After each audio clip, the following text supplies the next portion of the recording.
léegi nag fu mu toll nii li ñu war a mën a jàpp xamaale ko mooy que ni Idrissa Seck ak nga xamante ni moo di Macky Sall tey seen lëkkaloo bi tey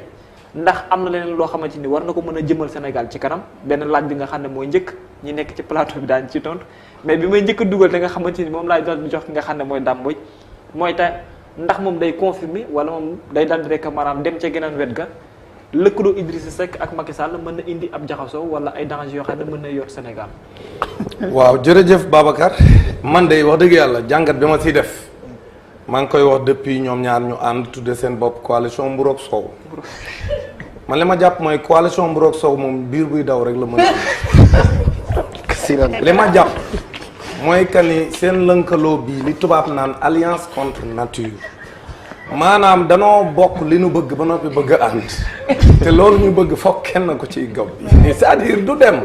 maanaam lañ mën a déggoo ci dil bi yépp du mujj fenn lu dul jàppante dil la kay dil bu leer maanaam dil ban déggoo day kalaate dil bi day kalaate xam nga tax muy kalaate parce que man jàpp naa ni dañuy ñoom ñaar ku ci nekk day jéem a jaay un malin et demi c'est-à-dire ku ci nekk ñi ngi yoote daal ku nekk jàpp sa morom naxante ku nekk jàpp ne yaa gën a mus sa morom mais xam nga lu tax ma tiital ki ci des nga xam yorul nguur gi mooy man dama gëm ni président Macky Sall acte yi muy posé du acte ku bëgg ko doyal ci nguur acte yi muy posé bi mu gagné 2019 ak léegi acte yi muy posé du acte kuy dem ku bëgg a dem du doxale ni muy doxale gis nga bu bëggoon a dem fi mu toll ni pression dootu ko dund day jàpp ne jeexal na 2024 day joxe nguur gi léegi te moom day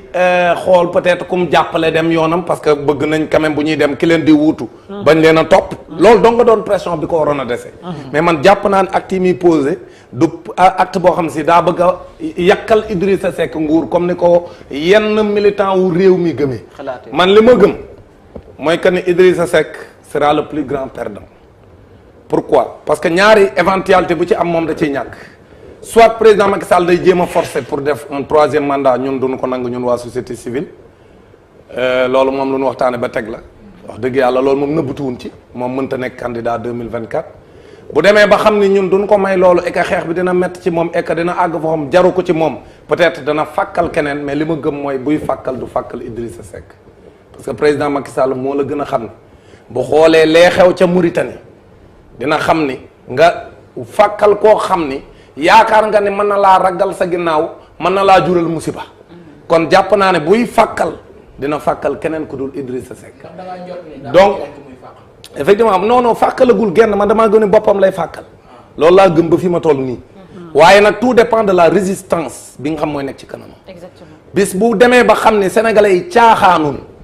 que troisième mandat mënta nekk ndax constitution bi moo ne kenn mënta am ñaari mandat yu tegaloo nga teg ci ñetteel te moom ñaari yu tegaloo la yor waxuñu durée de ñoom ñiy ruube du durée dañ ni ñaari mandat yu tegaloo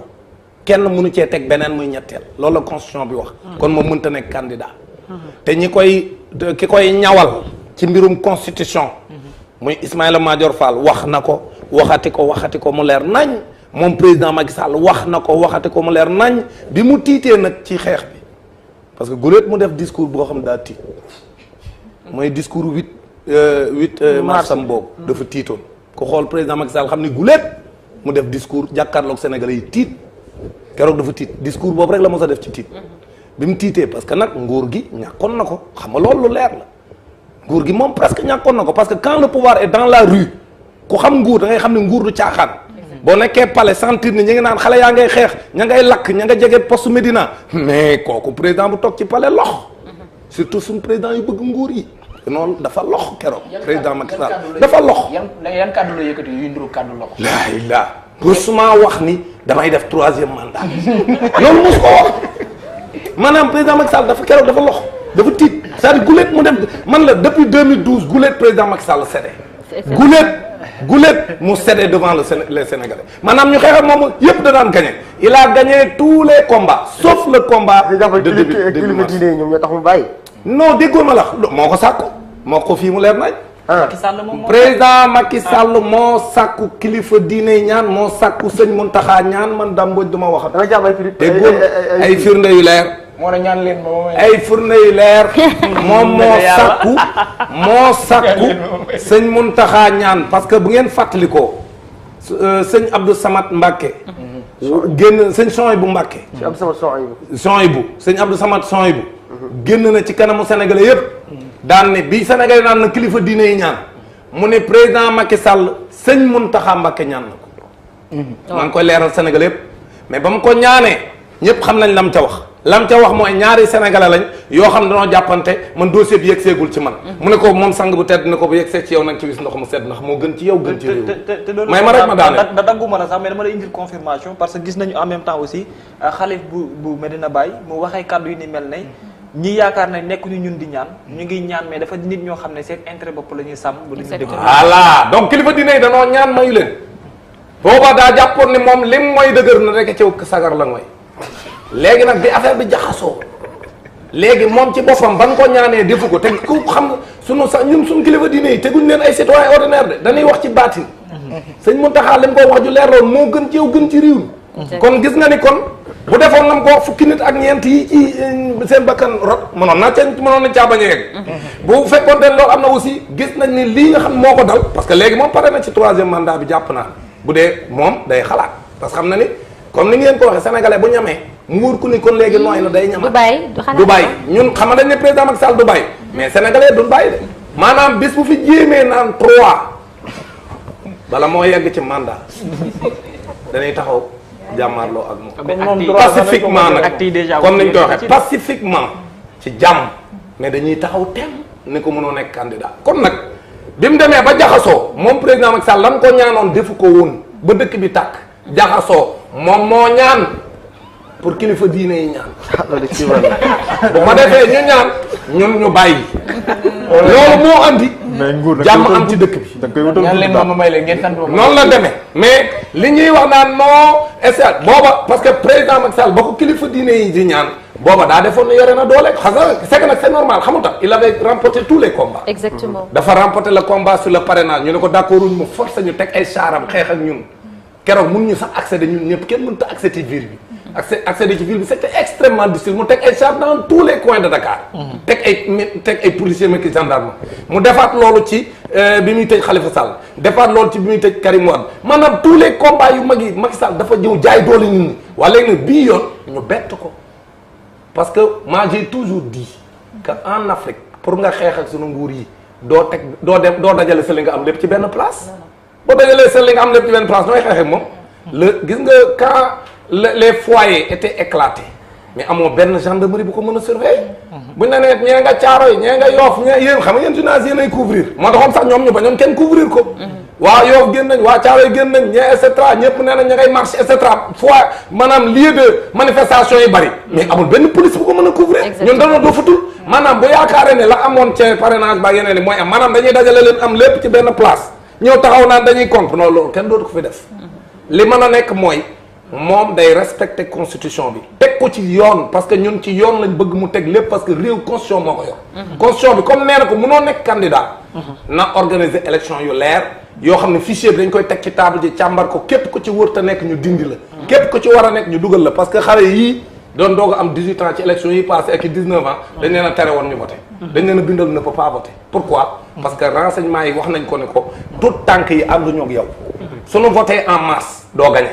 mu dem créer benn système boo xam si kenn xamul fu mu ko jëlee nga am 18 ans légalement mu bindal la ni ci sa carte électeur que tu ne peux pas voter loolu mooy lan loolu du jaay doole waaw loolu lépp nag bu ko dindee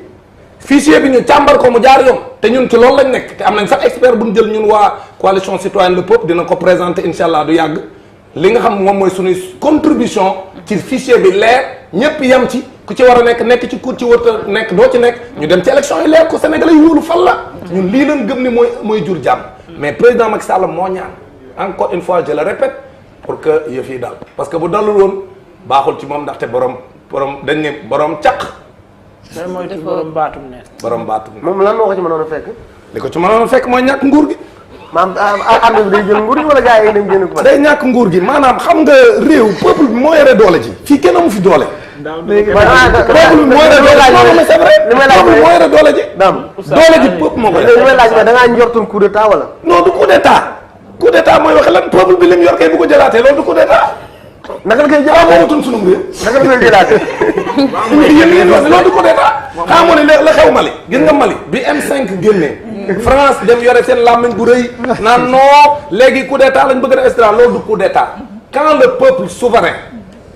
dem ba xam ne kim faloon mi ngi def lu ko neex di jaay doole mu ne ko dañuy foqat li nu moomoon falaat ci yone jëlaat li nu moom ñun askan wi mais loolu du coup d'état coup d'état kay mooy da nga jël loo moomu mais coup d'état boo xam si peuple bi ñoo taxaw ne d'accord ci ni nga doxalee réew kooku kay wax dëgg yàlla man jàpp naa ne buñ demoon ba yegg ca bu boobaa li am mooy ñu respecté foofaat la fa constitution ba wax ñu jël les délais qu'il faut pour organiser de nouvelles élections maintenant nag loolu pour mu bañ caa yegg man yéene naa ko mu def ñetti atam yi ko fi dese man damaa gëm loolu de man d'accord ma ci ñu def ko dara de man li ma gëm mooy nan ko bàyyi mu eggale ñetti atam ba mu jeex tàkk ci jàmm mu delloo ñu réew mi ci jàmm ku Sénégalais yi bëgg a fal ñu fal la lii laa gëm ci jàmm ci jàmm léegi daam dama bëgg ñu pëttaxlu rek ci li nga doon wax sànq léegi ñu tedd ñi bi ñu demee ba ñaan yéen après nag recevoir nañ leen yéen effectivement ci biir réception boobu nag après mu jur nag coow derrière parce que am ñu jàpp ne ñenn ci yéen yelloowuñu ku tedd ki recevoir leen yow loolu na ko jàngatee su ma sañoon sax duma ci waxaat ndaxte sunu sang bu tedd bi daf cee wax ba pare te bu xësee àddu rek kenn amatul lu ñuy waxati mais man li ma gëm mooy comme ni nga ko waxee ñun dañ doon waajal ñun coalition yi la société civile dañ doon waajal beneen manifestation boo xam dañoo bëggoon booba mu génne ñëpp ci kaso bi et j'en profite pour wax ne lu mat 30 personnes ñu ngi ci kaso yi ñu leen di jaay doole wala mu ëpp ko ñi ngi naan 33 ñi naan 30 ñun ñoo ngi def xayma yi en tout cas jàpp nañ 30 yu leer yu identifié surtout ñu nekk à Diourbel dans la région de Diourbel